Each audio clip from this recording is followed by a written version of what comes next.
Hi there, it's Thursday the 10th of October. I've just been on the training session on Phonic FM on Monday and people want to love that. And yeah, I'll be looking forward to doing some more of those sessions, definitely.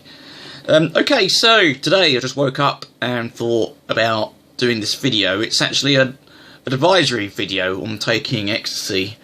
My experience with it is I did it for the first time at Decadence Helter Skelter, and that's the flyer that's on there now, in 1999, October the 16th, and I took it for about a year, once a month, and then for the last month I took it for, basically started taking it every week, basically, and it was at that point that I started having problems with it. Basically, I was talking about a dream I had with a flatmate at the time, something that was quite real, and then basically I pretty much crashed. I started having a sort of really massive panic attack, and then I didn't get over that for 17 years until 2 years ago, so it had a big impact on my life.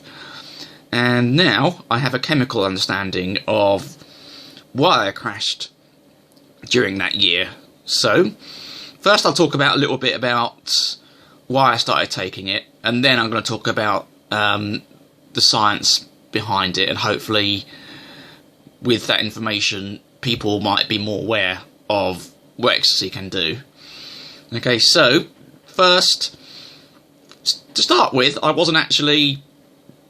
used to do a lot of clubbing, but I never actually used to take Ecstasy. Don't know, it was always morally wrong for me.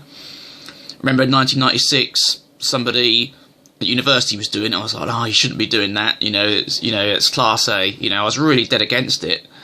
But then a couple of years later, I just come out of my first serious relationship, and someone said they were going to a rave. Why don't I come along? And yeah, they offered it to me, and I thought, why not try it? And actually, the year before, I'd actually been to Ibiza and I'd taken some speed, and wouldn't recommend that because it was a horrible come down. Just felt totally paranoid. But yeah, so I guess that's a thing of taking one drug could maybe lead to another. But yeah, I took the full tablet at Helter Skelter Decadence, and I felt warm, relaxed, and good. I took two, and actually came down off the first one, and then the second one I came up later on in the night, and then it was the next event, the sort of Rain Dance 10-year anniversary in December that same year, that I actually took one while I was on the first one and took the second one, and then yeah, that really kind of, then I could really feel the full power of it, and to be honest, it just took me up to the stratosphere basically, and yeah, I just had one of the best nights of my life. But yeah, like I said, after a year, started taking it every week, and then yeah, just had the panic attack. So what I was doing wrong is, at the time I was working in IT. I was a computer programmer, and I had low self-esteem in general, and yeah, the Ecstasy for me, it was almost like a bit of release for me. I wasn't, due to self-esteem, I wasn't really kind of able to go and pull girls every night. Occasionally I would, but with the Ecstasy I didn't have to worry about that. I could just go out and just enjoy the music. And it, for me, someone who had such low self-esteem, something like that was like a godsend. It just made you feel so great, sociable, and it was just wonderful. But yeah, like I said, after suddenly I started taking it once a week, and then yeah, I started having problems. And what I was doing at that time is, you might see a video I've put on the 4 chemicals of well-being, which you see on the video section of Facebook/WellRaver. Now I'm getting lots of natural chemicals. I'm getting dopamine from Phonic FM and doing the raves. I'm getting oxytocin from going to the Beacon Community Centre and just talking to loads of people. And dopamine and oxytocin produces serotonin. And serotonin is one of the big drugs. One of the big drugs that Ecstacy gives you. It gives you a big dose of that, and it gives you loads of dopamine as well.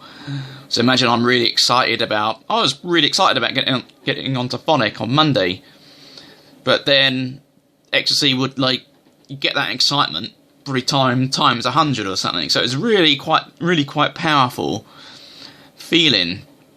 And at that time, going back to 1999, when I was a software engineer, I wasn't getting any of those chemicals. I wasn't putting raves on. I wasn't doing, I was just doing the IT job. It's slightly introverted. You're not really talking to people that much. You're on the computer. I was going out with people, but I was drinking a lot on Friday, Saturday night. I didn't really have the kind of community kind of interaction that I have now, on the Friday mornings. I didn't really have that back then. So I wasn't really getting much oxytocin. I wasn't really getting much dopamine and really serotonin as well. So what I'm saying is, if you are doing ecstasy, or if you know someone's doing ecstasy, be very careful that you're not. Be very careful that you are replacing the chemicals that you're taking out, because obviously once a month I was still kind of like, I didn't crash, so I was still must have been sort of naturally replacing them. But once I started doing it once a week, I was taking more serotonin and more dopamine out of my system than I could replace. So that's my advice. If you are doing it, check out my video on Facebook /WellRaver, and you can see the videos I've done about how to naturally acquire happy chemicals, and also have an awareness of it, because on the news everyone keeps on going about the deaths of ecstasy, which aren't great, but people don't talk about the anxiety or depression consequences of ecstasy as much, in my opinion, because that can be equally as, even though you're alive, if you have panic attacks every day, it can almost feel like a half-life. So, for my opinion, that should be, the anxiety side of it should be as important to be promoted on the media, because if you do suffer from low self-esteem, or do have that kind of background, like my family, like my mum has a bit of depression and anxiety, if you are from that background, if you're not careful, it can really, really affect you, So have an awareness of the anxiety side, have an awareness of the chemicals that you need to put in. Take it easy, don't do it regularly, because then your body won't be able to reproduce the chemicals. And what happened to me was, after a month taking it once a week, I just completely crashed. Just one conversation with my flatmate about this dream I had was all it took. And so people need to be aware of this, and if people can share this video to people who are doing it, that'll be really appreciated. If only if I can help one or two people, or more, that would be cool for me. All right, thanks.